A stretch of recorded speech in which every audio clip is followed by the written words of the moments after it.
Jen McCabe first and said, John never came home.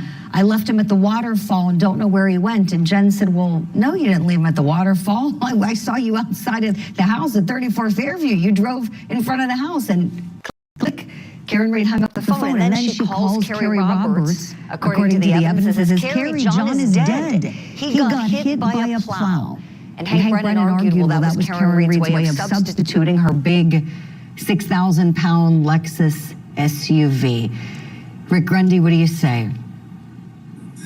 Good morning, Julie. I put Ms. Roberts in the category of all-star with respect to the prosecution witnesses in this case for so many reasons. One is just the ambience of it. It's one of the few witnesses presented who could really present Officer John O'Keefe to us as a friend and a person and a uncle to two children that he brought in, etc. And what a wonderful individual he was. So that was just kind of gloss to it. But then the substance is crucial, for all the things that you just mentioned. She's kind of the connection for these various stories. And clearly, Prosecutor Brennan made a point of, I am going to at least partially, and I think in a large part, convict Ms. Reid on her own words. And this was exactly what you want to do in a case like that. The building of an alibi, the building of a story, the building of removing myself from something I know happened. And I think it tracks perfectly. And then finally, her presentation. And again, I know I've said it many times, but the message is only as good as the messenger. And you can see her, not just in her words, not just in her answers, but in her very demeanor. This is gut-wrenching for her. Not gut-wrenching because she's searching for the truth. Gut-wrenching because every second she's up there, she's talking about the death of a friend and how much it pains her to be going through this. And she was one of the few witnesses that was really in a position and did translate that to the jurors. Excellent assessment, Rick. Boy, thank you both so much for that. We have more questions for you. Stand by kindly, please. What we're showing here was some video just a short time ago. The defendant in the courtroom would not make eye contact with any of John O'Keefe's family or loved ones who are in that jury box. We see a sea of blue about the support that they have for their loved one, John O'Keefe. And their supporters may not be the loudest ones. They may not be out there wearing matching T-shirts or with bullhorns, but they are very confident in the people that have quietly offered them love and support and encouragement for the loss of John O'Keefe. We'll hit a break. When we come back, more coverage of the verdict watch of the case of Massachusetts versus defendant Karen Reid.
every day we kind of go into what's happening in court today, but now that it's over, we start to think about him again in this way that we were unable to during the trial, and it's just such a emotional day, emotional feeling for it to be in the hands of the 12 jurors.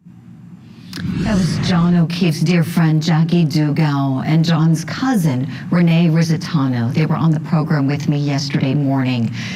They have experienced an immeasurable loss with the death of John O'Keefe. They are both there at the courthouse today. I saw them when we were filming a short time ago, going in with John's family, all of the loved ones sticking together, supporting him. It was a little sea of blue that marched in together this morning. And one of those supporters, no doubt, is John's dear friend, Carrie Roberts.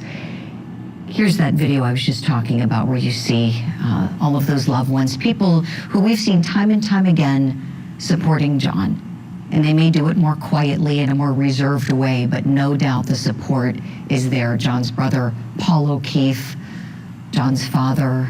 There's Jackie there with the blue pants. She just passed by. And I saw Renee in that video as well. They're all there supporting John O'Keefe and hoping and praying for justice. One of those people who has been praying for justice for her dear friend is Carrie Roberts, one of John's best friends for many, many years. And she became a case witness because of the defendant's actions, not because of John's actions, but because of the defendant's. The defendant woke her up in the middle of the night, told her that John was dead, told her that John got hit by a plow. And Carrie Roberts went out in that blizzard to find her friend. Let's go back in and watch some more of her testimony together now. I want you to describe to the jury your best memory of what it looked like. Karen pointed out and said, look, my taillight. And she said, do you think I hit him? And I said, no, I don't think you hit him. What are you talking about? Let's just go find him. But the taillight itself, the piece was missing. And as you got closer, there's a metal sort of square, and one of the pieces was sort of sticking out. And I only remember it because I thought if someone walks by that, they're going to catch their jacket on it. How long of a time did you have to actually look at the taillight? Under a minute. How close were you to the taillight when you looked at it? I was in front of it. I could see. And when you talked about the taillight, you said a piece was missing. Is this the left side or the right side of the Lexus that you saw the piece of the taillight missing? It was the right side, so it was the passenger taillight. May I approach? Yes.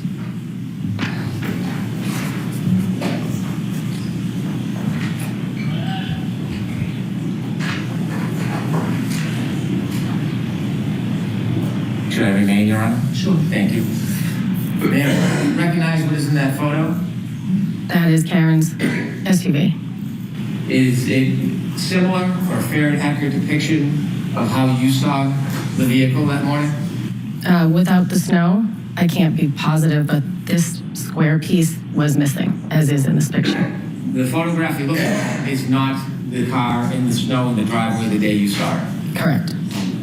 Putting that aside, is that a fair and accurate depiction of the damage that you saw to the right rear taillight of Ms. Speed's car that morning? Yes. I move to introduce this as an exhibit, please. Any objection? No objection.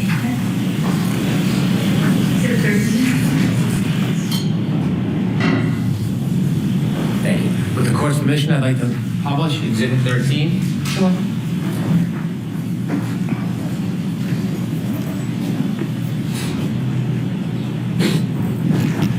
Ms. Roberts, I'm going to ask you to take a look at the photo that you just described. Do you see the white area in that photograph? Yes. Is that where the taillight had missing part? Yes. And where was the metal in relation to that white part that you see? If you look at the white part, it's the upper left. It's sort of like a rectangle, but it's vertical, sort of. And that's the metal part that you were concerned about? Yes, one of the side, it's almost like an encasement, but the right side, I think it was the right side, was sticking out a little bit, like out from the car toward me. Did you express any concern about the metal sticking out? Yes, because I thought at that height it could clip someone's coat or something if they were walking by. You mentioned the defendant asked you if you thought she hit somebody. Correct. How many times did she ask you that? She asked me that in the driveway. How many times? She said, do you think I hit him? Do you think I hit him? And my answer was no, I don't think you hit him. I'm sure you hit something because your taillight's broken, but I don't think you hit him. Why would I think that? Did you have any reason to think at that point that she hit anybody? No. Did she ever repeat that phrase or question in the same or similar manner again that night? She did at the scene where we found John. Before or after you found John? After we found John. Okay, so we'll get to that then. Could we please put that picture down, Ms. Gilman? How far of a ride is it from Meadows to Fairview? I don't know, maybe 8 minutes. So when you left John's house at Meadows and you traveled to Fairview, you said you were driving. Yes. Was there any comments or conversation from the defendant on that ride? There was talk of Bella's mom, who lived near Jen's sister. There was talk, and I said, where is Fairview?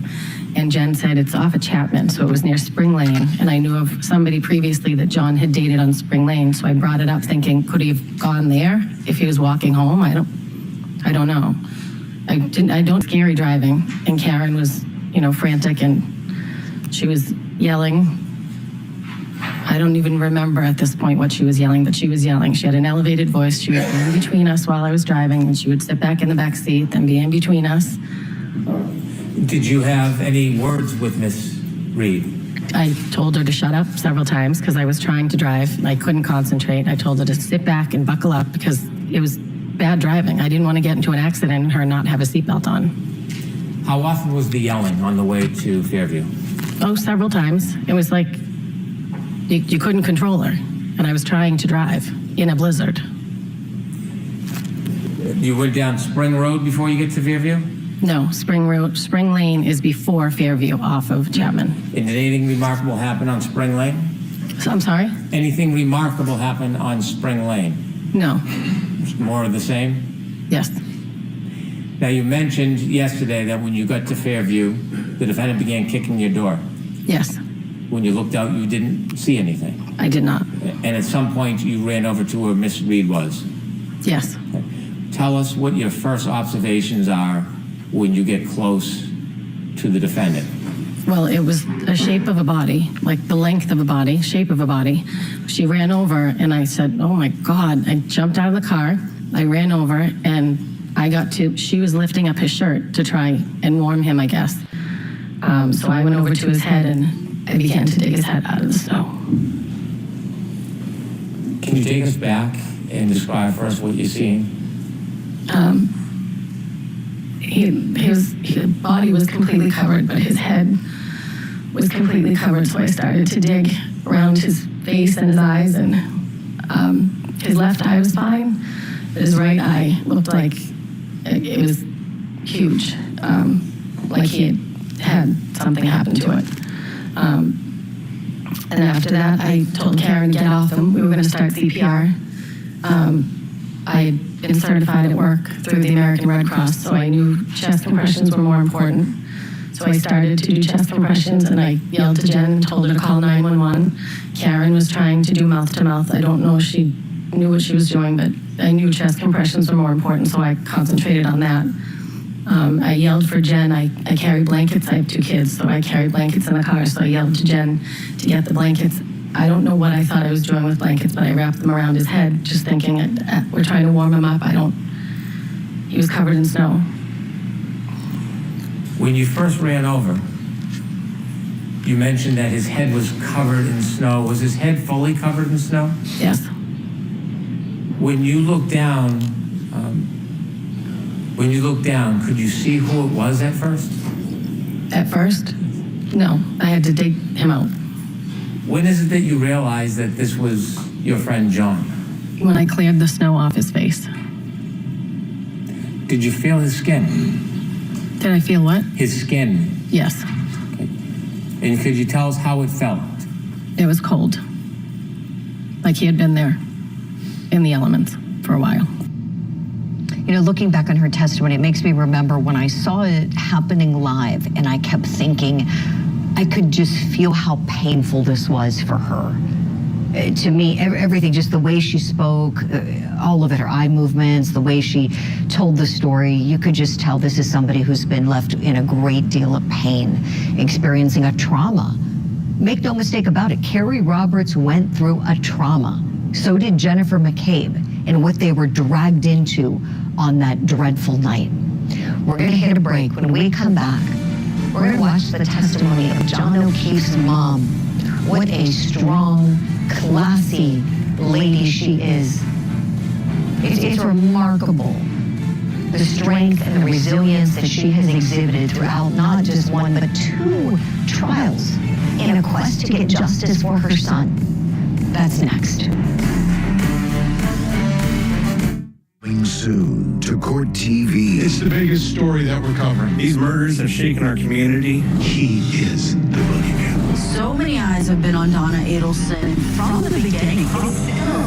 A social media sensation, now a suspected killer. Why do you have to make this? She wrote a children's book about her husband's death. Now she's accused of killing him. The high-stakes trials you don't want to miss. Coming soon. Only on Court TV.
want to show you what took place just a couple of moments ago while we were in our commercial break.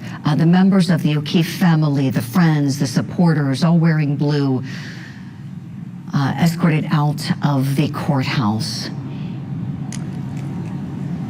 to go continue hoping, praying that they get justice for their loved one, John O'Keefe. And then on the other side, you see a mob of media. And I'm going to have to ask my producers, because I didn't see if there's anybody in that circle of media. Did we see, okay, I'm being told they say that Karen Reed's team is underneath those boom mics that Karen Reed and her lawyers. Well, isn't that interesting? So we see the media all crowded around defendant Karen Reed and her team, but not filming the O'Keefes and their supporters. Here's what we want to do now. We want to shine a spotlight on John's mother, Peggy O'Keefe, and the resilience and the courage that she's displayed going through these two trials. She was not a witness in the first trial, but she was called as a witness in the second trial, and what she testified to was important. Remember, there was a little bit, I said just a little bit of interaction that she had with the defendant that morning that John was killed. Let's watch. When she called you that morning, do you remember the conversation? Yeah, she said John was found in a snowbank, and I didn't understand, which I said, what do you mean found in a snowbank? She said they found him in the snow. They don't know what happened. She says he's brought up to the Good Samaritan Hospital. So she says, I'm going to come get you and Papa because I don't want you driving. I says, we can drive there. We both have four-wheel drives. And she says, no, I'm coming. So she came to get us. And it took a while to get there because the snow was bad. And in the meantime, I had called one of my nieces to find out, because one of my other nieces worked at Good Samaritan. I just told us to sit in this room, and they would bring us down shortly. So finally they said, okay, you can go down. So we started walking down the corridor, and as I'm walking down, I hear Karen Reed yell, Peg, is he dead? Is he dead, Peg? Peg, is he dead? Oh my, doesn't your heart break for her? Let's bring in our guest, domestic violence expert, former law enforcement officer Claudia King is with us, and the former head of the homicide unit in Norfolk County, attorney Rick Grundy. Claudia, I want to go to you here, please. I know we have to let you go in just a couple of minutes. Tell me, Peggy O'Keefe, your thoughts on her testimony and what the jury took away from it. What an incredibly strong, classy lady. It was absolutely heartbreaking watching her testify. But I think, again, she had some relevant information to provide. And I believe that the jury heard that. I was glad that she didn't have to testify in the first trial. It was heartbreaking. I'm sure it was very difficult for her. But if she plays a role in getting John justice, I think that will go a long way in hopefully helping her to heal as she processes this enormous tragedy that she's been going through for 3+ years now. Right, Claudia. And we just have a few seconds, but she is a key witness too, in a way, because the morning of this event, Karen Reed made some statements and then essentially ran away from the house and didn't stick around to console her, or if there was a big mystery, as her team is saying now, didn't stick around to solve it with Peggy O'Keefe or try to look for whomever may have allegedly done this. We will continue our coverage of this murder case in our next hour. Claudia King, thank you so much for making the time for us this morning. Rick Grundy, you are coming with us. We appreciate your time, and we're going to dig into the jury instructions. That second-degree murder charge, does it fit? That's next.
Good Tuesday morning to you. We're so grateful for your company here on Court TV Live. I'm Julie Grant, and together we're on a verdict watch this morning. We're in Dedham, Massachusetts, awaiting the verdict in the retrial of defendant Karen Reed.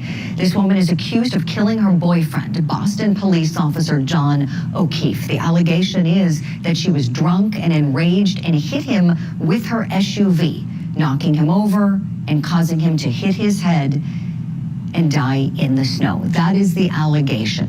Her defense team says the collision never happened. Live look at the verdict clock, 10 hours, 5 minutes, and counting. And while we're waiting to hear anything from the jury, we're playing the best testimony from the trial. Let's go in and listen to some of what John O'Keefe's dear friend, Jennifer McCabe, had to say when she was called to the stand as a witness in this trial. I want you to take us back to that morning, about 20 or 30 yards before you get to Fairview. Mm-hmm. You're in the car with Miss Roberts and the defendant? Yes. What's happening in the car? Karen's is screaming, and at that point she had asked if John could be cheating on her and if John could be with Bella's mom. And then what happens? I didn't know what the hell she was talking about. I was like, what are you talking about? Why would he be with Bella's mom? And then Carrie said, well, do you think he could have walked to, there was another woman years before that John had dated who lived on the next street over to her house. Okay. And as you approach that area before you get to the flagpole, does anything remarkable happen? No. Okay. What happens next? As we're driving down the street, I just say to Carrie, because she doesn't know where my sister lives, oh, her house is just at the bottom of the street. Visibility still difficult? Yes, awful. What happens next? We continue, driving, and we're driving slowly past, the line of, I guess, bushes and the flagpole area. And all of a sudden, Karen's screaming from the back, there he is, or something to the effect of, there he is, let me out. Did you know what she was talking about? I had no idea. When she was yelling that, did you look out the window? Yeah, we had our eyes peeled out the window. Did you see anything? Nothing but snow. How long was she yelling about whatever it is she was saying? Carrie, she screamed, stop, so Carrie stopped pretty quickly. There he is. She could have kicked the door, like, let me out of here. And when she was kicking the door, what were you doing? I was just like, what the heck, what is going on? What happens next? She gets out. Carrie looks at me and said something. I said, like, she's bat crazy. Then what happens? Then Carrie got out. Then I got out of the car, walked around the back of the car, and was walking, like, over to where I could see the girls were. Now, at that point, you were in Kerry Roberts' car. Yes. It had his headlights on. Yes. Was it facing up the street of Fairview? Well, we had come down the hill, so yes, up the street. There was no other lighting in that area?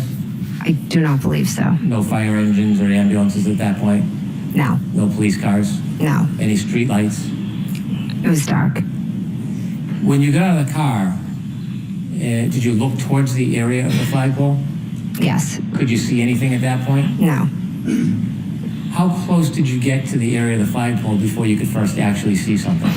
Well, I saw the shadowy figures of Carrie and Karen, and it wasn't until I got very close over to them that I saw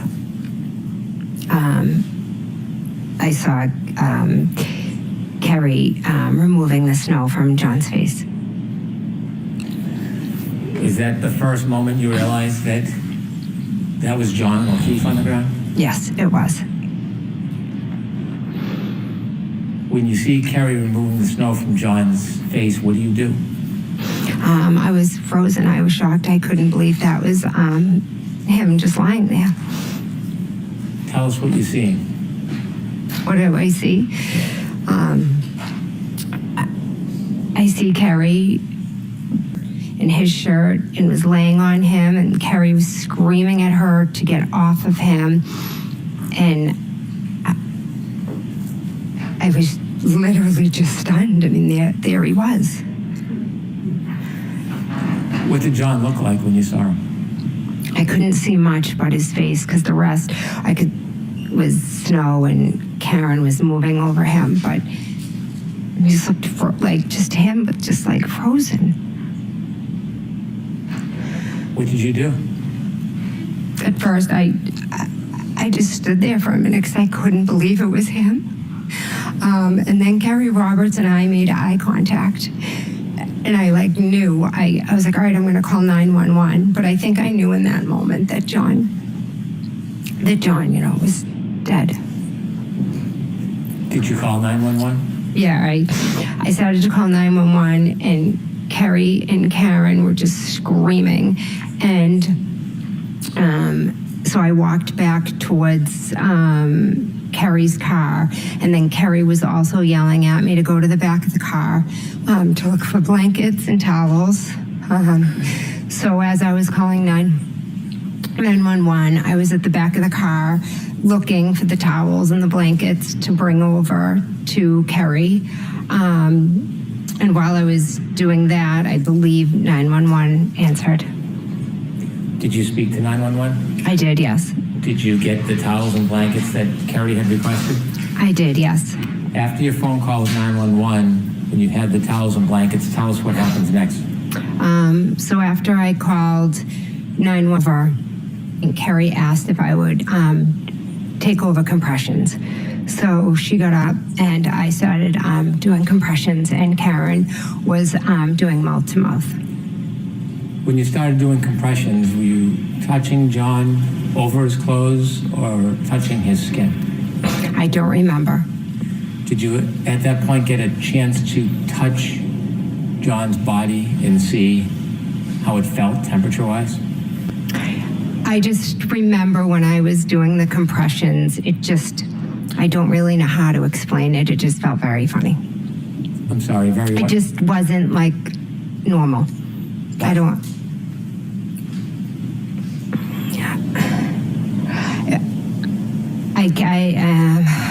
I can't think of how to describe the way it felt when I was trying to press down, but it was like resistance. How long did you try to give compressions and give aid to John for? Until the police came.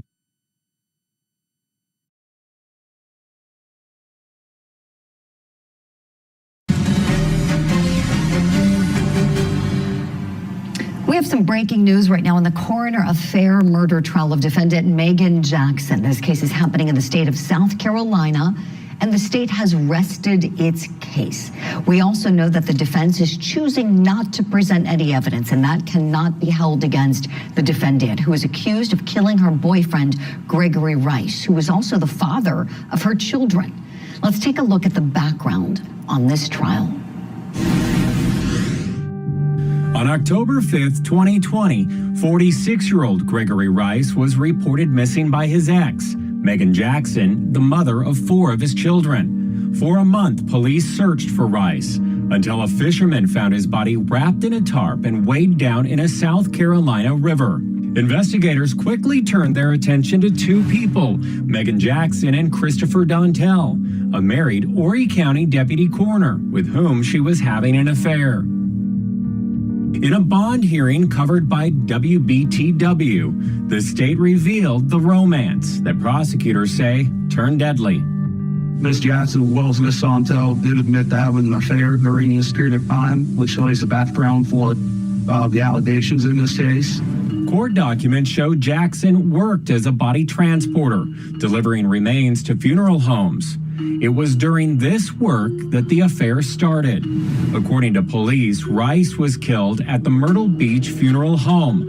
Dontel was caught on camera buying items found with Rice's body. Inside the shop, there are 2 cement blocks, zip ties, a silver rain tarp that the body was covered in. Both Jackson and Dontel were charged with murder, conspiracy, and kidnapping. Dontel was slated to go to trial first, but moments before opening statements were to begin, he took a deal. Are you pleading guilty to this charge of freely and voluntarily? The state dropped the murder charge, and Dontel pleaded guilty to criminal conspiracy to commit murder and accessory after the fact. He has always wanted to plead to that. He was not charged with that until very recently. It's always been very clear as to what he regrettably did. Dontel is expected to testify against his former lover, Megan Jackson. Jackson, however, maintains her innocence. That was Matt Johnson there reporting for us. Now let's take a listen to the defendant's exchange with the judge that happened just moments ago in the courtroom. Get you to stand and raise your right hand, please. Do you swear or affirm to tell the truth, the whole truth, and nothing but the truth? Your name is Megan Marie Jackson. All right, Ms. Jackson, at this time, I'm going to explain to you certain rights that you have. If you do not understand anything I say, please let me know. And if you want me to explain anything in more detail, please let me know. You understand that? Yes. All right. We've now reached the stage of the trial where you may present your defense. You have the right to claim the protections given to you by the Fifth Amendment to the Constitution of the United States. This amendment states in part that no person shall be compelled in any criminal case to be a witness against himself. This means that you cannot be required to testify in this case. You have the right to testify on your behalf. However, no one can make you testify. This is a personal right, and no one can waive this right except for you.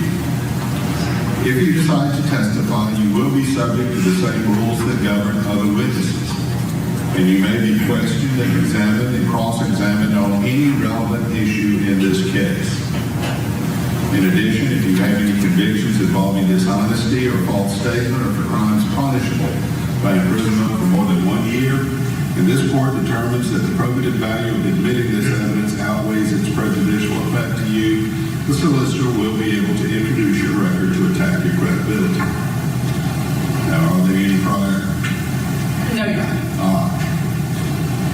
If you decide to testify, this decision on your part must be freely, voluntarily, and intelligently made with the knowledge of the protections given to you by the Fifth Amendment to the United States Constitution and the consequences of your decision to testify. If you decide not to testify, I will instruct the jurors that they cannot give the fact that you did not testify any consideration whatsoever, and that there is to be absolutely no prejudice to you because you did not testify. It's left entirely up to you whether or not you testify. You may talk with your attorney, your friends and family, or anyone else, but the final decision will be left entirely up to you. Now, do you understand what I've explained to you? I do. Do you have any questions about what I've explained to you? No, sir. Have you discussed with your attorneys whether or not you should testify in this case? Yes, sir.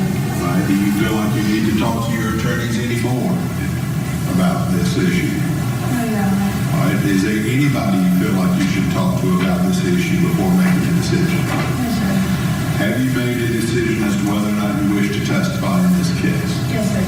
And do you wish to testify in this case? No, Your Honor. All right. And is this your decision? Yes, sir. All right. Anything further the defense wants on the record regarding the defendant's right to testify? No, sir, Your Honor. We talked to our client thoroughly about her right to testify, as have you, and this is her decision, and we stand by her. All right. Anything further the state wants on the record regarding the defendant's right to testify? No, Your Honor. All right. Will the defense be putting up any other witnesses or any other defense in this case? No, sir. No, sir. All right. So I guess all we have now is closing arguments, charges, and deliberations. Yes, Your Honor. All right. Let's take about, I've got some of the charges done. It's probably going to take me about another 30 minutes. We expect the jury instructions to be given to the men and women of the jury sometime this afternoon. And then we'll be on a verdict watch in that case as well. If you'd like to see the closing arguments online for you. So if you want, you can go to courttv.com right now. We're going to be streaming those arguments in South Carolina in the coroner affair murder trial. In the trial in Massachusetts over the murder of Boston police officer John O'Keefe, we're showing you a live look at the courthouse right now. The jury deliberating for 10 hours, 20 minutes and counting. When we come back, more of the best moments from John O'Keefe's dear friend and case witness, Jennifer McCabe. Michael didn't do nothing to Sarah. He's still innocent. Michael Colucci on trial again for the murder of his wife. This is just not an easy case. What makes you think she tried to kill herself? She put herself around a hose or something. I don't know. Colucci's first trial was full of drama and ended with a deadlocked jury. We may never know exactly what happened that night that ended in Sarah's death. The Garden Hose Murder Trial.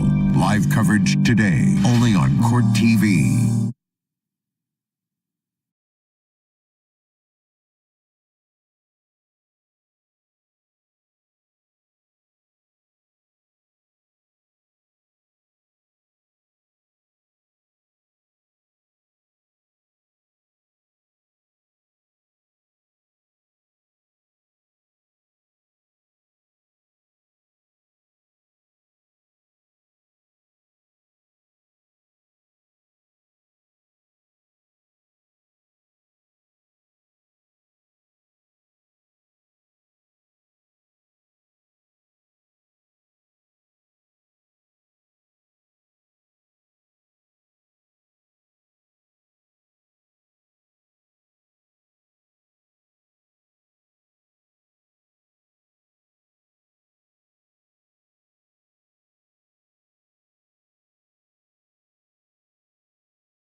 comments right now, guys. Nothing? Nope. How do you get through this waiting? No comment means no comment. There is a gag order in place for the attorneys in the Karen Reed trial. We're looking at the verdict clock. 10 hours, 25 minutes and counting. The jury is in that deliberation room. We haven't heard any comments or questions, anything coming from that room. If we hear anything, we will bring it to you live. Before we go back and continue our coverage there in Massachusetts, I want to show you the other cases that we're tracking right now around the country. So in New York City, we've got Diddy's federal sex trafficking and racketeering trial underway again this morning. We have our team there on the ground. We'll be providing updates. The government seems like they're winding down their witnesses, so they could be resting their case soon. In South Carolina, we've got the closing arguments expected any minute now in the coroner affair murder trial. Defendant Megan Jackson not testifying, and the jury cannot hold it against her. And then while that trial is coming to a close in South Carolina, another one is just beginning. The garden hose murder retrial for defendant Michael Colucci. This guy is accused of murdering his wife, Sarah. But his defense is that she strangled herself with a garden hose outside of their jewelry store. You may remember this trial. We brought it to you some years ago here on Court TV. Now, let's head back to Massachusetts as we continue on the verdict watch in Karen Reed's case. This is over the murder of her boyfriend, Boston police officer John O'Keefe. And some of John O'Keefe's dear friends were dragged into this case and became witnesses because of Karen Reed calling them in the middle of the night. Last hour, we showed you testimony from Carrie Roberts. In this hour, we're focusing on testimony from John's dear friend, Jennifer McCabe. Karen Reed called her that morning, woke her up the night of the blizzard, the night that John was killed, and told Jen that she didn't know where John was, that he never came home, and that she last saw him at the Waterfall Bar. Jennifer McCabe told her that that wasn't true. She remembered seeing Karen Reed's SUV outside of 34 Fairview Road, and Karen Reed hung up the phone. And then at one point, we saw them moving John towards the ambulance. And at that point, Miss Reed started yelling to Miss Roberts, "Go check on him. Are they working on him? Is he dead? Is he dead?" And at that point, myself and Miss Reed got out of the car, and she started yelling and pulling on me to Google hypothermia and Google how long it takes for somebody, to die in the cold. When the defendant first asked you to Google an inquiry about hypothermia, were you still inside the police cruiser or were you outside? Outside. What was the weather? I know it's an obvious question, but how cold was it? It was very cold, windy, the snow was blowing. As I stated, I have multiple sclerosis, so when I am out in either extremely hot or cold temperatures, I lose the feeling and sensation in my fingers, which obviously made the Googling very hard for me to do because of my, motor skills. So when you were outside of the car with the defendant and she had asked you to do a search regarding hypothermia, did you try to do that? Yes, I did. Do you know the exact time from your memory? Not from reading or learning, but from your memory. Do you remember the exact time you did that? No. Was it after the police came that morning? Yes. Had you ever attempted to search about hypothermia any time before that moment, that morning? No. Or that day? No. That week? No. Was this the first time that morning after the defendant asked you to search that you searched that phrase?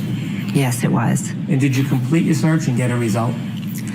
So I don't know what came up because I think as I entered it, I think I misspelled things. And so then I think I tried a second search. And again, I don't think I even paid attention to what came up because we were already on to the next thing. Karen was already moving and screaming about, the next thing to Kerry. Are they working on him? Is he dead? Did the defendant move somewhere from the point when she first asked you to try to Google about hypothermia to something else? She was next to me and then I think she took off. Like she kept kind of running off. What did you do? I believe as they were putting, I think I stood there, I believe as they were putting John into the ambulance, I went back kind of to the original spot where we had been talking to the police. And at that point, a new officer might have come because I remember talking to multiple officers there. At some point, did you go back towards the area of Miss Roberts' car? Yes, that's where I'm referring to, sorry.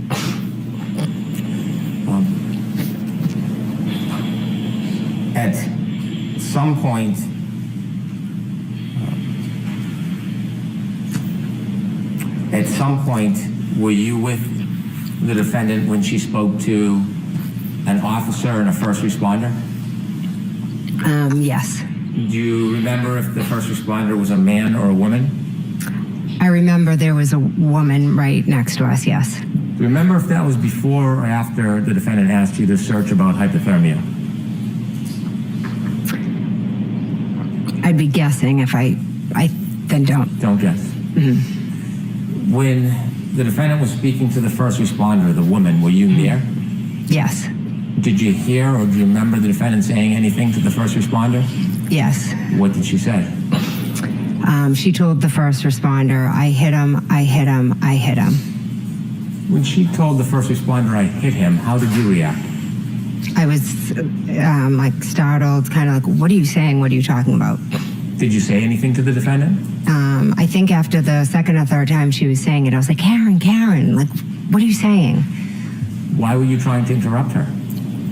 Because I thought she was just talking crazy, and I'm saying, why is she saying she hit him? Were you trying to look out for her? Yeah. Sustained. I'll strike it. You can ask it differently. What was your motivation for trying to interrupt the defendant making the statements to the first responder? Karen was hysterical, irrational, kind of. I'll move on.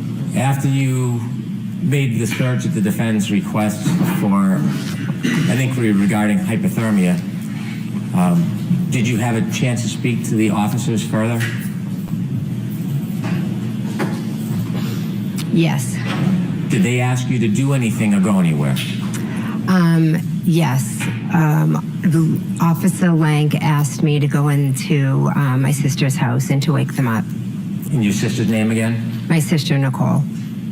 And that is the house you were in the night before? Yes. And after you spoke to the officer, they requested you go in to speak about? No. Jen McCabe becoming a witness in this case because of the defendant reaching out to her that morning of John O'Keefe's death, that morning, January 29th of 2022. Now, let's remember, defendant Karen Reed was not friends with Jennifer McCabe or with Carrie Roberts. John O'Keefe was the common thread. And it was really for John and looking out for John that these women went and joined the defendant in that so-called search for him that morning when only Karen Reed could see him on the side of the road underneath that big mountain of snow. Let's talk about this case and let's talk about the charges. Who better to talk about the charges of the case than a former homicide prosecutor, and not just any homicide prosecutor, the man who formerly headed up the office, the homicide unit in Norfolk County, Rick Grundy. He's an attorney in the private sector now. Rick, good morning. Thank you for being so generous with your time this morning. Such an important day as we look at what's at stake for everyone on both sides of this case. For Karen Reed, it is her liberty that's at stake, as you know. For the O'Keefe family, it is justice in the death of their loved one. So much at stake. And the highest charge here is murder in the second degree. And we've pulled the law, and we have you to thank, Rick, for directing us to this, as you are licensed to practice there in the Commonwealth. The exact section of the law that the Commonwealth needs to prove in order to substantiate that second-degree murder charge. So if we could show that on the screen. Rick, if you would kind of walk us through whether you think the facts fit here. So it's actually not these two first subsections. It's subsection C. The defendant intended to do an act which, in the circumstances known to the defendant, a reasonable person would have known created a plain and strong likelihood that death would result. Rick, is that charge appropriate here? Well, I think it is if the Commonwealth can prove the case that they've put forth as their theory of it. And just to be clear, it's a strange statute, and in Massachusetts, it comes into play most often when it's a lesser included of first degree and kind of a bartered decision amongst the juries in certain cases. Because it's a hybrid. We saw A there was if he intended, the defendant intended to kill. Well, that's a first degree. And now we drop down to C. There's not a lot of difference here between either a motor vehicle homicide while under the influence of alcohol or even a manslaughter charge, because we're at this reckless negligence. So in this particular case, if Ms. Reed put her car in reverse and at a high rate of speed backed it into towards even Mr. O'Keefe with the intention, with no intention other than to scare him, but certainly not to kill him, that could fit into that category, because a reasonable person would have realized in doing so there was a substantial chance that that person could sustain injuries that would cause their death. And that's the Commonwealth's theory. Yes, this explanation is really important, Rick. Let's key in some more. So, to be clear, under the law here with second degree, the Commonwealth doesn't have to prove that there was any intent to kill John O'Keefe, right? Under subsection C, there is no intent whatsoever. And then how about even any intent to hit John O'Keefe? Do they need to prove that? They do not. If the actions taken had a reasonable likely outcome that that person would sustain an injury that would result in the person's death, then they have fulfilled their obligations. And so on these facts, the Commonwealth's position is that it is enough that Karen Reed drove forward and then made a decision to drive backwards, knowing that she had just dropped off her boyfriend at the house and he was behind her SUV. Right, driving backwards at a high rate of speed where there are pedestrians, just in that kind of generic situation would establish this. Mm-hmm. This is really interesting, Rick. So I think what can be tough, and this is a comment I hear a lot, and perhaps you do too, I will hear folks who maybe haven't followed the case closely or just turn on the TV and you see, and I've complimented Karen Reed before, and I'll do it again, always dressed beautifully, showing respect for the courtroom, the process, coming into courtroom dressed like one of the lawyers, and optics matter. And I've had folks say to me, well, this is a murder case? She doesn't look like a murderer. I've had many people say that to me, and my response is usually, well, what do you think a murderer looks like? Do you think she looks like a DUI defendant? And I explain, if you go into a courthouse, any courthouse, pick one across the country, and you look at someone charged with a DUI, I bet you're going to find people that look a lot like Karen Reed. I have seen them. You have business people. You have people with jobs. She was working as a professor, as I understand it, and was working in the finance sector. I don't know if she's still employed at this point. I have no idea.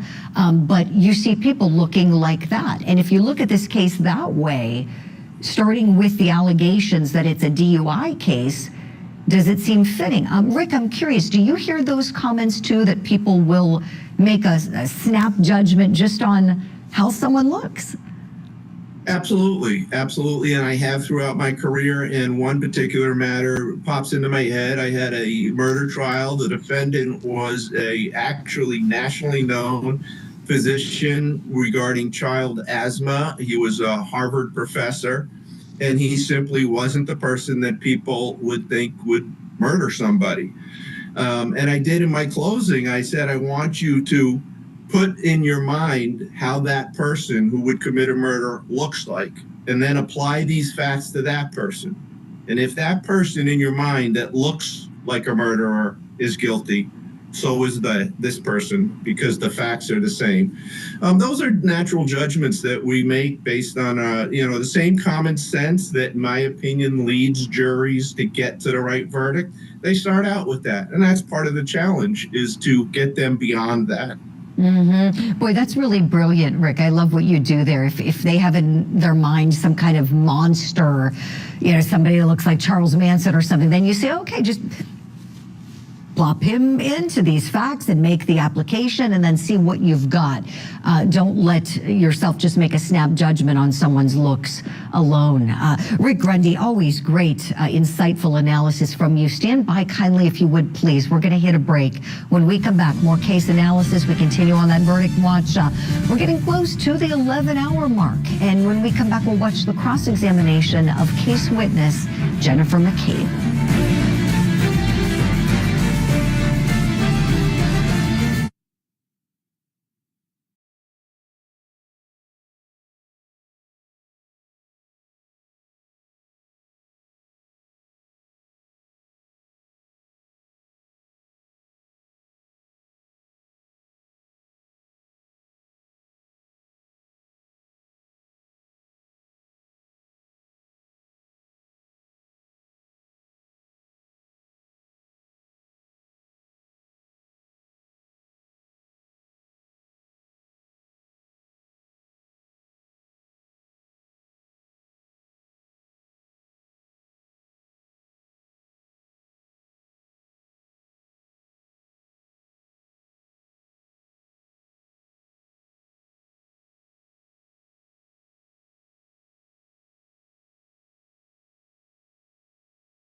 The hardest part is being forgotten about.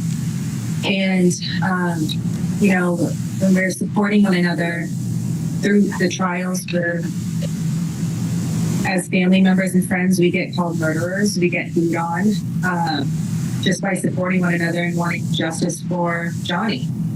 But he's not being remembered on who he was, and he's just being forgotten about through this whole thing. And I think that's the biggest tragedy out of everything.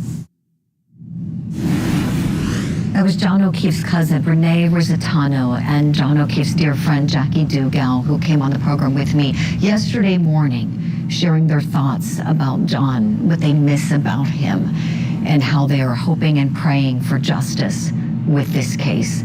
We continue on the verdict watch. We're approaching the 11-hour mark, a live look at the courtroom, that ceiling fan that has become famous. No movement in the courtroom, no word from the jury deliberation room. We will keep you posted. Right now, let's look back at a little bit of the cross-examination of John's close friend, Jennifer McCabe. There was a Google search on your phone at 2:27 a.m., correct? Which Google search are you referring to? It doesn't matter, Ms. McCabe. Well, I know I did Ozone and I did Hockomock Sports. And I didn't ask you that. And those were the only two things that I Googled. I didn't ask you what you Googled. I haven't gotten there yet. We're going to get there. I've asked you, was there a Google search at 2:27 a.m. on your phone? If you want to show me a report. Sure. Okay. You don't remember, as you said, you don't remember that. I don't. You have no record, you have nothing in your mind about a Google search at 2:27 a.m. That's what you're testifying to in front of this jury right now. Are you asking me if I made a Google search at 2:27? Yes. I don't know what time I was searching for Hockomock Sports and Ozone. I have no idea what time that was. Are you denying that you made a Google search at 2:27 a.m.? If you could show me this Google search, I'd appreciate it. You indicated you wanted to see a record, Ms. McCabe. Did you see a record that indicated a Google search? Not what the contents of the Google search is, but there was a Google search. I just saw a Celebrate record, yes. And did you see the time of the Google search?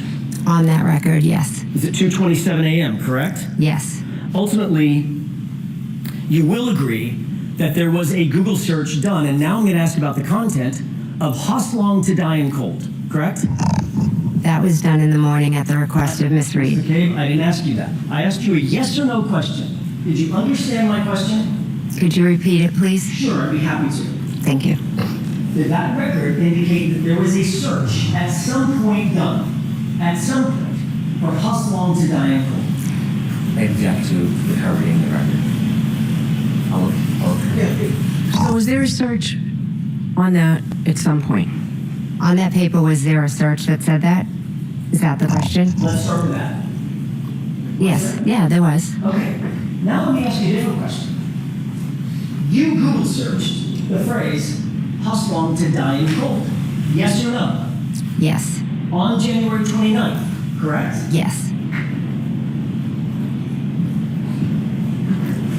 So you agree that you were on Google, correct? Yes. You agree that there was a search done at 2:27 a.m., correct? I don't recall doing a search at 2:27. The paper says it. I don't. Okay. And you also agree that at some point that morning, you plugged into that phone Hoslong to Die in Cold. Is that right? Yes, after we found John O'Keefe. Now, you claim that that was at 6:23. Now, we know that the defense backed off of their contention that this search happened at 2:27 a.m. For years, they said it and said it loudly and argued that it proved some sort of conspiracy, and then they conceded that, very quietly conceded that Jennifer McCabe was telling the truth all along, that the search happened at 6:23 in the morning when Karen Reed directed her to make it. But we're still going to watch another portion of the cross where Alan Jackson is grilling her, accusing her of making that search at 2:27 a.m.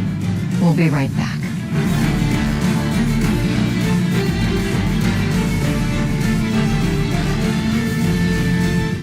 We're getting you ready for the biggest trials across the country before court is in session. Plus, deeper dives into true crime stories with our daily spotlight. Opening statements with Julie Grant. Mornings at 8, 7 Central on Court TV. It's the biggest story that we're covering. He is the boogeyman. So many eyes have been on Donna Adelson from the beginning. A social media sensation, now a suspected killer.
So do we think all of this time they're actually really doing a good job of deliberating? I hope they're understanding. I hope they understand the jury instructions and the jury forms. Hopefully we'll get a verdict today. I guess we'll see.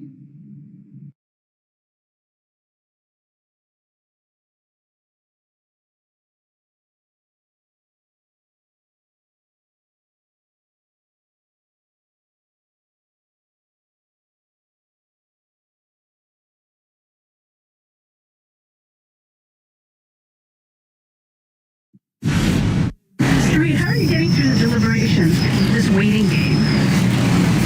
Praying. Are you playing checkers or anything like that? No, I don't play checkers. Praying. Right. Yeah. And what about Karen? Are you waiting with her? Oh, sure. Yeah. I'm going to be with her right now.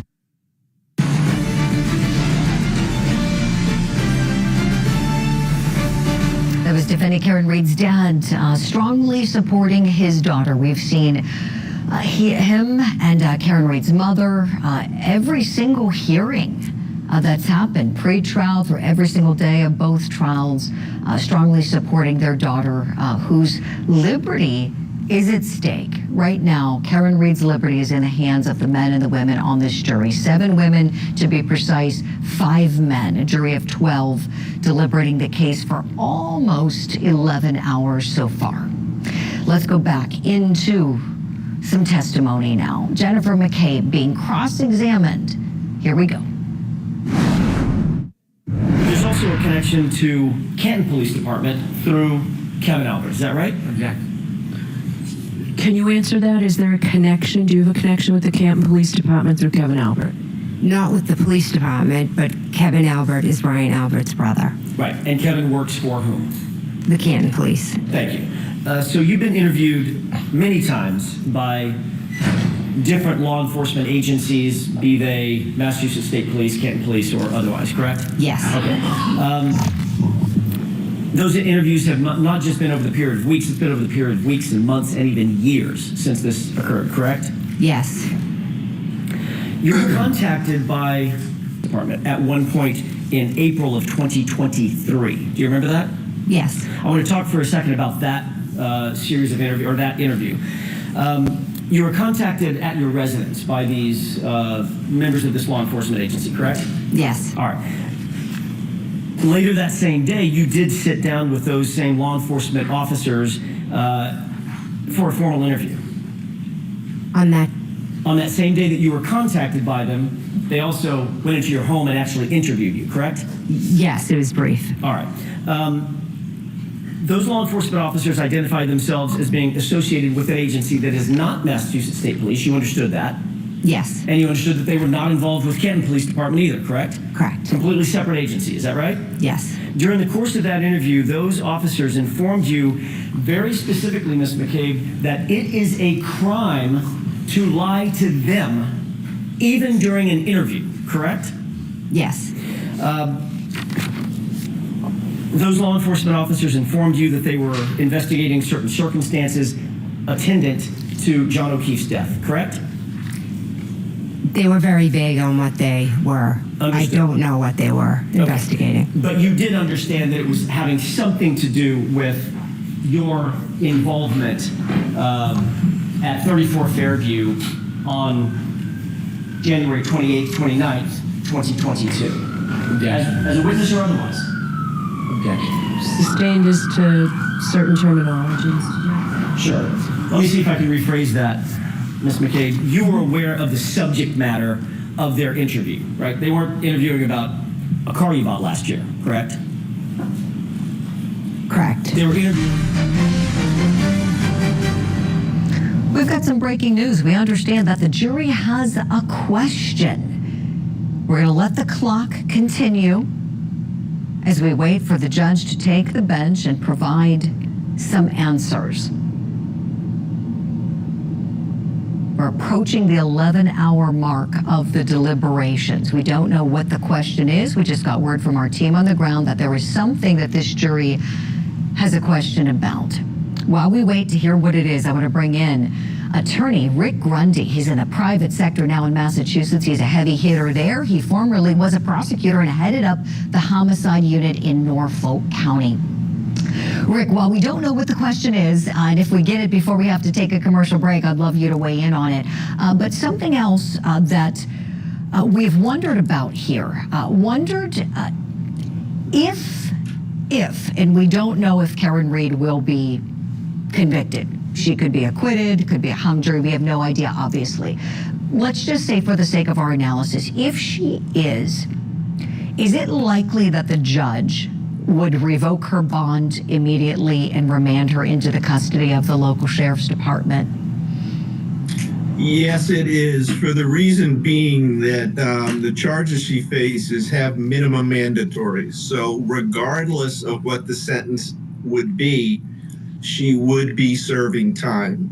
And under those circumstances, the court would, in most circumstances, revoke that bail, take the person into custody.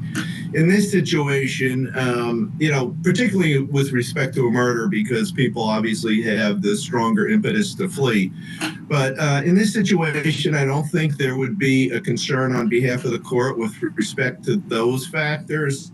But still, in light of the fact that the person, based on that verdict, unless there is a strong situation where they feel an immediate appeal will yield some results, they're likely to not take any chances, revoke the bail, put the person into custody at that point. Rick, appreciate it. And so quickly, because we have about 10 seconds left, would you expect her defense team to ask for a report date if she were to be convicted? I'm sorry, I lost that. A report of what? A report date if she were to be convicted. Would you expect them to ask for a report date? Yes. Yes. Rick Grundy, Yes, you're the best. absolutely. Thank you for answering all of our questions. We are waiting to hear what the question is from this jury. We'll have a live report for you coming up right after the break.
Welcome back to Court TV Live. I'm Ted Rowlands, going to be with you on this Tuesday. We have a question. The first question, since this jury deliberating the fate of Karen Reed has had.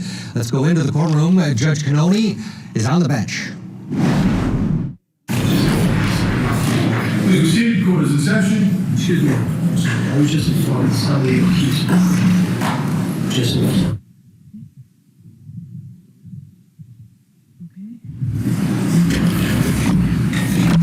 So, counsel, why don't you come on up?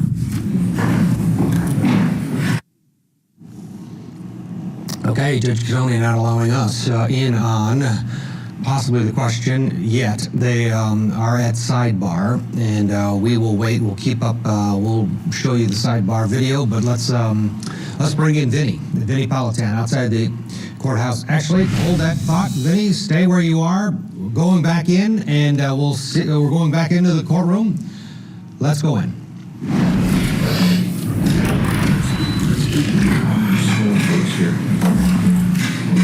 Oh, I can't do this. I can't do this.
If you're just joining us, Judge Cannoni came on the bench. They had a sidebar. They broke up the sidebar, and now it's each camp conferring, but nothing on the record in Zoom. We're waiting for the jury to come in, but we don't have a feel for what's going on. You can see Alan Jackson is writing something down, and Robert Alessi is, as characteristic, up and chatting with Yannetti, along with Karen Reed, who's been she's been front and center in her defense throughout this entire saga, and we're seeing that now. They seem to be drafting maybe with their proposed answer to the question. On the other side, Brennan doing the same, writing out what they believe should likely be the answer. Cannoni, you could see getting up off of her chair, getting ready to receive these proposed answers from each counsel. Brennan is still working on his. Jackson just gave well, now everybody's getting up. Again, no audio from the courtroom. Very interesting. Matt Mangione is with us. He's a former prosecutor and defense attorney in Pittsburgh, Pennsylvania. Matt, and I'll cut you off as soon as we get audio. What do you think's going on here? Well, I think you're right, Ted. I think they're going through the question or the answer that each side would propose to that question. We don't know what the question is.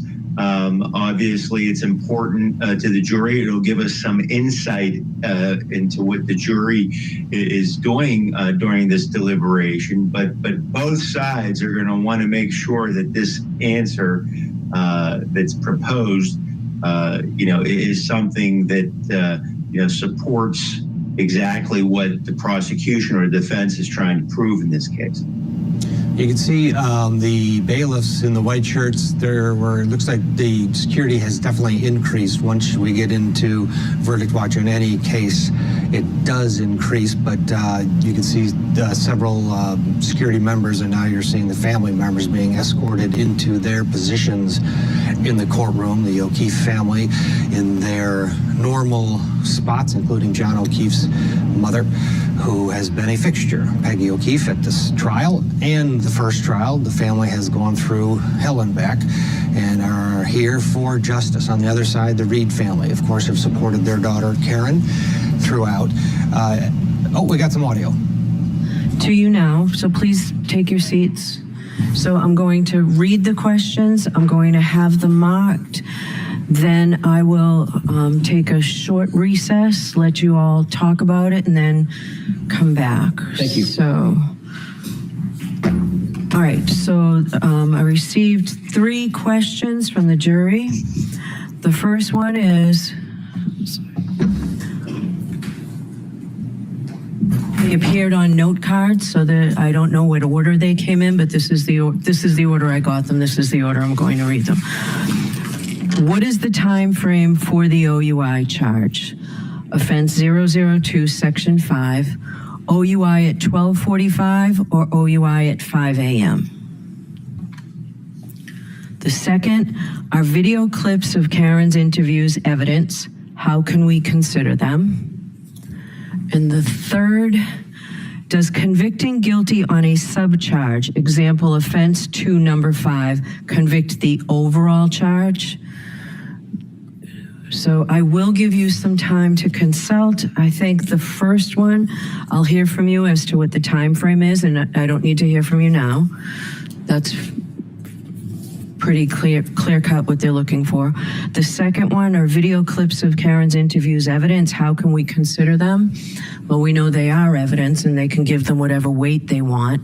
I would also be inclined to give a humane practice instruction, and tell me if you want the digital evidence instruction. It's a little awkward because it would be something like, before you consider any electronic communication in your deliberations, you must first find that it is more likely true than not that the person who appeared in the communication was in fact Karen Reed. So think about that when I come back out. But I think it's appropriate to give a humane practice instruction, and also tell me what you think about what to say about the weight. The third question is a little bit more, I think, unclear as to exactly what they're looking for. Does convicting guilty on a subcharge, example offense 2 number 5, convict the overall charge? What I'm proposing, I gave you both a verdict slip where I included the language. I know yesterday I said they have to be read hand in hand, the jury instructions with the verdict slip. I've incorporated the language from the jury instruction into the verdict slip. I've given each side a copy. When I come out, I'd like your input on whether you think this is appropriate. I would instruct them, as I did before, that they start at the top and work their way down. That's the only thing I did not specifically put in here, but I think it takes it step by step, an analysis to do it. So how much time does the defense want to be able to respond to me? Perhaps 15 minutes. Okay, and the Commonwealth? That will suffice. Okay, so it's 7 past. Why don't I come out at 25 after, give you 20 minutes? Thank you, Your Honor. Okay, there you have it. The jury had not just one question, but 3 questions after 11 hours plus of deliberation. Each side getting 15 minutes to craft their proposed answers for them. What's the time for the OUI charge? 12:45 or 5 a.m.? Question number 1. Video evidence. How do we consider it? Are the videos evidence? And then that last one. Does convicting guilty on a subcharge affect the overall charge, basically? Again, it's the verdict slip. This was a huge problem the first time around. That first Karen Reed jury found her not guilty of the top 2 charges, but couldn't figure out the verdict form. And here we are again. Let's bring in Vinny Politan, lead anchor. He's been through many of these cases and seen many different versions of jury questions. Your initial thoughts, Vinny, especially on that third question? No, I think they're related. I think these questions are related. They're talking about OUI. They're talking about OUI, Ted. They're not talking about murder. They're not talking about manslaughter. They're not talking about involuntary manslaughter. They're talking about what is the impact of finding her guilty of OUI. And I think the confusion probably is on that second page of the verdict slip where there's just one not guilty. And I think they're a little confused as to how that relates to all the charges until you get to number 5. But if I am on the defense team right now, probably a little optimistic at this point. If I'm a prosecutor, which I was, I'm not feeling good about this question at all. Now, I can be totally off. Sometimes a question is just from one juror. It's not from all 12. There might be confusion from one juror. But though I'm reading these together, Ted, they are connected. What's the common denominator here? OUI. Was she driving under the influence at 5:07 or was she driving at 12:45? What did Alan Jackson say in his closing argument? We don't know what she did between 12:45 and 5:07. We don't know when the alcohol was consumed. We know when the blood was drawn. We know when the test was done. It seems to me they want to know if it's about 12:45, we might have reasonable doubt. If it's about 5:07, okay, maybe she drank afterwards. How does the video question? I have no other way to read this, Ted. Yeah. Do you have another way to read this, Ted? I think you're spot on. The confusion over the verdict form is something the defense was concerned about before they went back to deliberate, and Judge Cannoni was insistent on keeping what they had drafted. What about question 2? Are the videos evidence, and how do we consider them? If your gut is correct that it's all about alcohol, she did talk about consuming drinks in the video evidence. And that was one of the, and that was one of the things we talked about early on, right? There was a whole series of videos that they played early on in the case where it's her talking about how much did she drink. That would be an admission, a confession to drinking. So again, I think all these things are potentially connected. Now, obviously, the prosecutor says there's a lot more to those clips that he played for this jury, but the other 2 questions are not connected to that. If you want to look for the common denominator in all 3 questions, it's drinking and driving. It's not murder. I don't know how else to read this. Now, again, everyone needs to know, I know, we've covered these before. Sometimes questions come from 1 or 2 jurors that might be in the minority that are asking these questions. And the others want to say, okay, we'll ask the questions and then you've got to come along with us. But if this is the jury speaking as a whole, this is enormously good news. I would be much more optimistic if I was on the defense side, which I never was. But as a prosecutor, I would not feel good about these questions at all. They're talking about OUI. They've gotten all the way down to the bottom charge of count 2, Ted. We're not debating manslaughter, involuntary manslaughter. The first jury, that's where the first jury was. They were debating involuntary manslaughter. Yeah, they've gotten below that. If they have found her guilty of murder, they don't care about the OUI. They would just it's irrelevant. Yeah, and they would find her guilty of that just because. So that's a great point. Let me tell you something else, Ted. Yeah. Can I throw something else in for the folks watching at home? Yeah.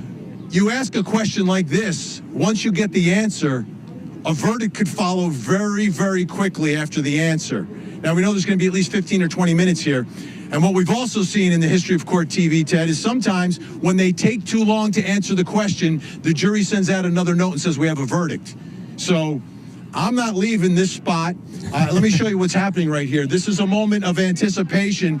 It's palpable, what folks are feeling out here right now, because everyone, as these questions are being asked and answered in court, everybody's streaming it, so they're hearing it as you're reporting it, Ted. So at this point, I think everyone here is anticipating that something big is going to happen very, very soon. Earlier this morning, the crowd was thinning, much thinner than yesterday. Since this note came out, it's starting to fill up again. As a matter of fact, we have to clear the sidewalk because we got people who need to walk by. But this is a big moment, Ted. This is a huge moment. I'll be here. I'm not leaving. I'm expecting something from this jury, whether it's after the question gets answered or maybe even before, Ted. Yeah, you're right. These questions do give you the sense that a decision at the end of the verdict is coming, because once they get the answer to this question, assuming they are patient enough to wait, there's not much more to go. If indeed they're that low on the verdict form, that means they've accomplished a lot, and they have worked their way down to that question of drinking and driving, which is a question the defense would love to have answered in any way. They'll take it if they can avoid those top charges. Vinny, stay put. We're just going to, because we're waiting for both sides to craft their responses, we'll slip in our commercial break now. We'll head back to Vinny and then, of course, back into the courtroom to see what each side comes up with in terms of an answer to these 3 questions from the jury deliberating the fate of Karen Read. The WNBA is on iron. Friday, the Wings battle the Sun. Then, the Aces host the Storm. Coverage starts Friday at 7. Find Ion wherever you watch. Ion, it's on. The brutal murders of 4 University of Idaho students. Detectives arrested Brian Kohlberger. And I pray that we have justice. The Idaho College Student Murders Trial. Live coverage begins this August, only on Court TV.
What is the time frame for the OUI charge?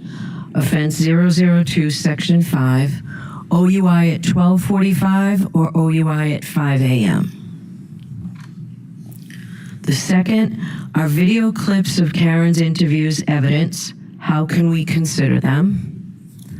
And the third, does convicting guilty on a subcharge, example offense 2, number 5, convict the overall charge? All right, if you're just joining us, the jury in the case against Karen Read had those 3 questions for the court. And right now, both sides are crafting their proposed answers, which Judge Cannoni will consider before answering the questions for the jury. They continue to deliberate 11 hours, 26 minutes, and counting. We are on pins and needles, as are the people outside the courthouse in Dedham, Massachusetts, and that's where we find Court TV lead anchor Vinny Politan, who's joining our coverage. We'll get to Vinny in just a minute. Let's bring in Matthew Mangino, though he is in Pittsburgh, Pennsylvania, former prosecutor, defense attorney. He's been on both sides of this coin. Matthew, your thoughts on the questions? Vinny thinks they're possibly on to the OUI question. Well, at first blush, Ted, I think Benny is on point here. It appears that the primary question, the primary charge that they have questions about is the driving under the influence, the OVI charge. And, if they want to make some determination, as to when this charge would have applied. Would it have applied at 12:45 or at 5 a.m., which I think is significant in their evaluation of this case. I mean, they're also asking, about the video clips, and the judge indicated that she would give a humane practice charge, which means that the jurors would be told that if they believe that these statements did not come as a result of being impaired, that they were voluntary and not coerced, that they can consider those statements. But again, it appears that this jury is looking at the lesser offenses, not the murder, not the manslaughter, but maybe only the, operating under the influence charge. Let's take a look at the verdict form that has been the caught the attention of the defense. They wanted to change it, arguing that they needed to simplify it a bit.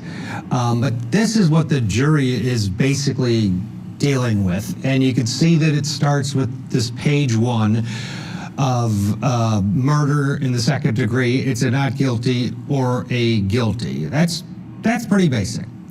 Now you go into the second page, and it starts to get a little bit more convoluted, if you want, and they may be asking about this one here, because that's what they said in their question as an example. They said example in charge 2, number 5, and that is guilty of lesser included offense. They wanted to know, well, does that mean if we find her guilty here, will that find her guilty overall on this charge? And the answer there is no. What's your take on the form? Is it confusing, Matthew, especially this one here, because this is the one that the jury has pointed out that they want clarification on?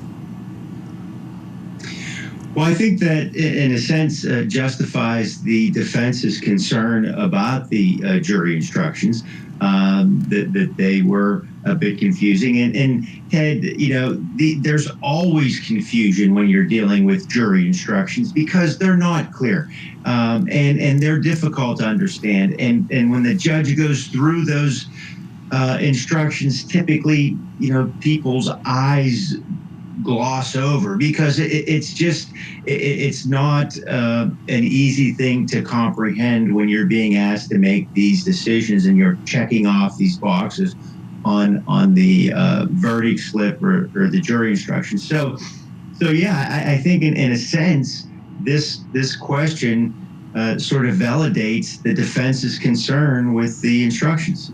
Yeah, it does. Let's bring in Matt Johnson, who's been covering this since the beginning. He is outside the courthouse as well. Matt, refresh our memory in terms of the defense issue with this jury form. Obviously, after the first case, we had the confusion. Jurors came forward and said, oh, we found her not guilty of the top two charges, just didn't understand. Then they came back on day 2 of deliberations. Yesterday, they filed an emergency motion saying that they had hoped to get more not guilties included, or at least the verdict form streamlined for at least count 2. That was denied without any arguments in front of Judge Beverly Cannoni, who, of course, presided over the first trial. Her decision was also upheld by the High Court here in the Commonwealth on that issue last year that you were referencing. But let me just show you what's happening right here. So we're going to walk the line. We're going to show you, this is media that are local and from all across the country over here, just the number of cameras. And it goes actually more deep when Karen Reed is out here. And then across the street, we have over at the Registry of Deeds, we have all of those Reed supporters. We're going to continue to walk the line here. So this, again, is all the media waiting for Karen Reed to come out after this short conference and after the judge addresses the jury, the second deliberating jury. Over there, you have a big cluster of supporters over here.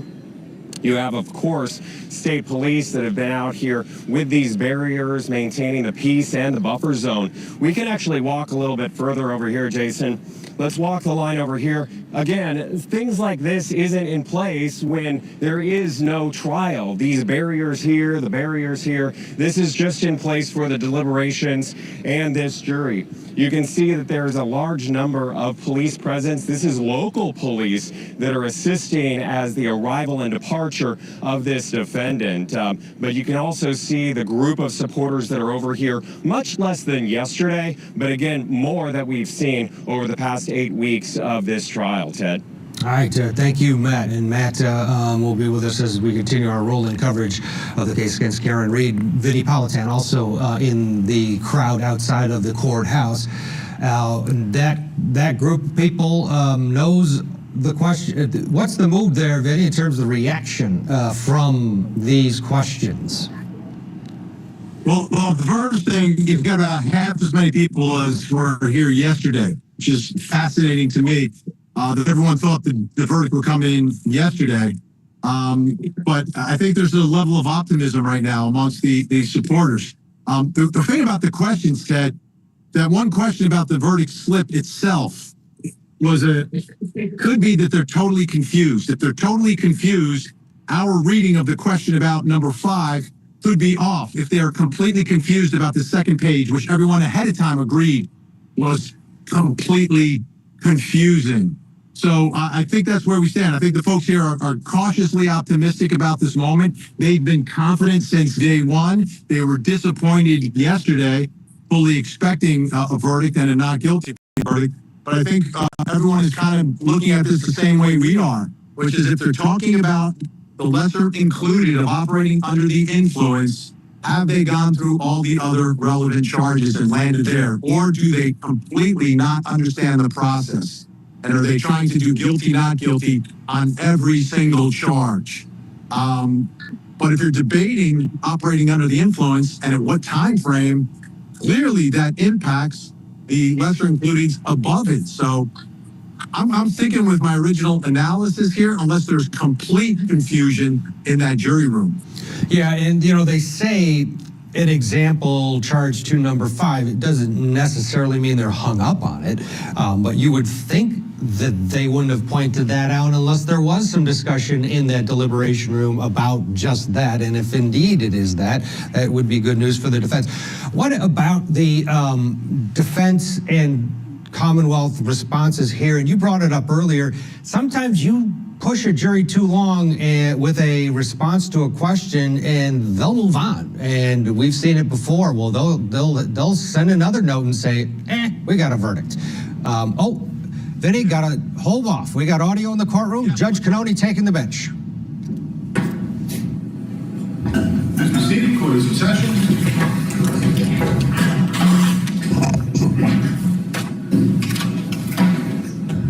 All right, so I will hear you on the first question, the time of the OUI. Any suggestions? Your Honor, do you want to hear from the defense first? I'll hear from you're standing up, so I'll hear from you first. Okay. On question number 1, what is the time frame for the OUI charge, offense 002, section 5, OUI at 12:45 or OUI at 5 a.m.? Our suggestion would be something along the lines of, ladies and gentlemen of the jury, you have the evidence. It's your decision. You are the fact finder. You're the fact finder.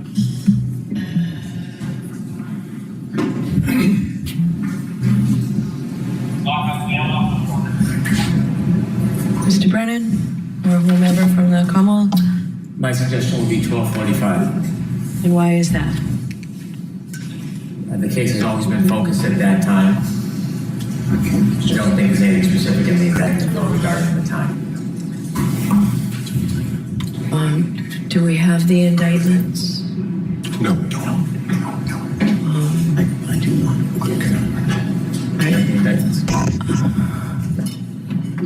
If it's not in the indictment, I'm uncomfortable telling them a time. I'm sorry? If it's not in the indictment, I'm uncomfortable telling them a time. Understood. All right. I agree with the court on principle. I just don't have the indictment memorized, so I don't remember. If we can pull that up. There's no time in the indictment. There's no time? It's just the date. I don't expect that there's any time to be. All right, so I'll say you have the evidence, and remember, you are the fact finders, or something to that effect. All right. Are the video clips of Karen's interviews evidence? How can we consider them? So I'll tell you what I was planning on saying, then you can add to it. Sure. Yes, the videos are evidence. Give them whatever weight you think is appropriate to give them. And then I would give the digital evidence instruction and the humane practice instruction. The only thing I would respectfully ask the court to include in that sentence is give them whatever weight, if any, you deem appropriate. All right. If okay. Any. Thank you. Otherwise, it's fine. We raise the issue of preserving. It's only an OUI. You could hate the whole thing, but I don't think it's going to. You're right.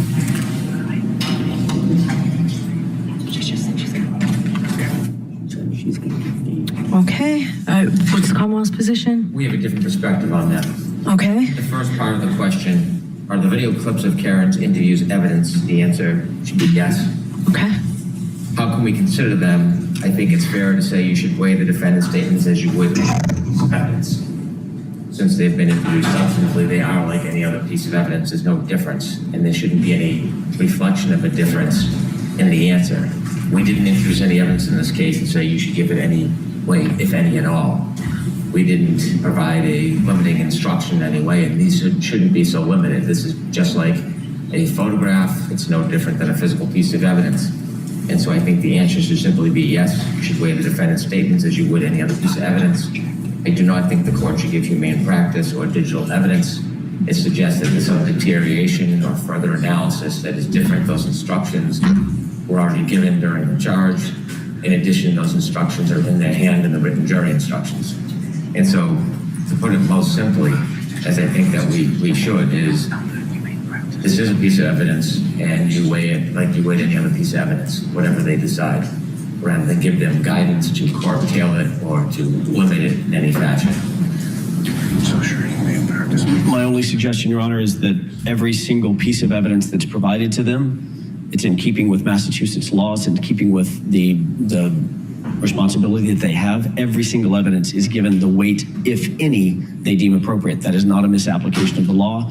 I think the Commonwealth suggestion suggests in the answer that they should or they have to give those statements weight, and the law is they don't have to give them any weight. So I think the appropriate comment by the court is exactly as the court suggested initially, which is you give it whatever weight, if any, you deem appropriate.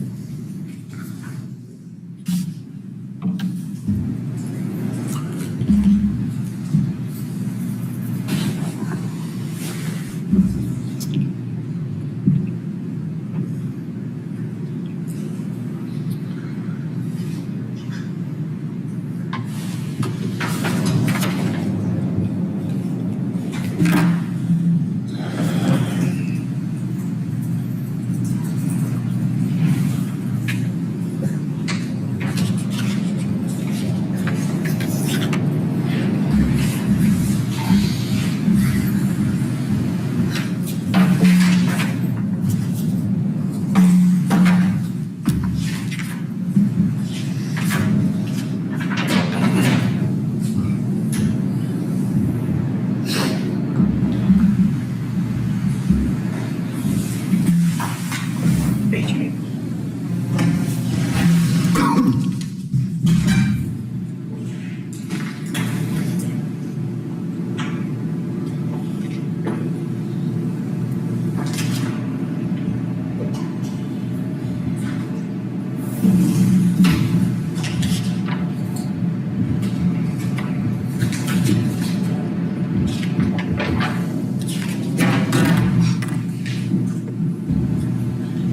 Okay, while Judge Cannoni does that, reviews some items, let's slip in a break. We're going to pick it up right where we left off, though. You won't miss a thing. Back right after this. Stay with us.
Jen, this is the court cam we always watch, but yeah, I don't know why they're showing commercials and crap.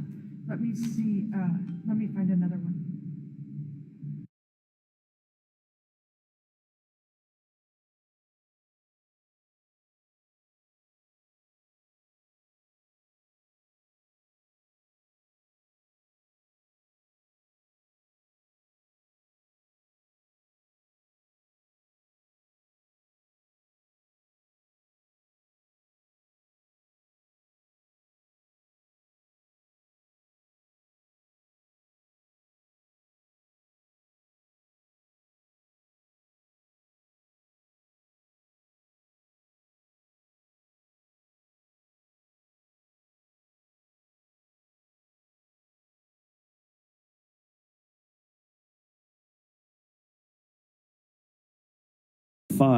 Is an explicit acquittal on the high.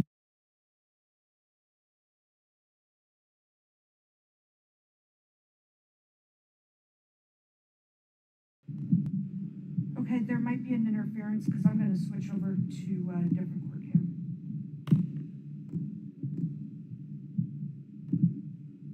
Verdict slip. And I'm happy to go over those with you and put those on. Okay, go ahead. With regards to going from the top to the bottom, just under number one reads, not guilty of the offense charged or any lesser included offense. We would propose that the court add the language, the consistent language that is added throughout the verdict slip. If you quote, if you find the defendant not guilty of the offense charged or any lesser included offense, comma, stop and sign the verdict slip, period. That's the only place that that language doesn't appear, and I think it should appear. Okay. The second is a relatively minor issue. However, under number 2, sub 2, the parenthetical check one or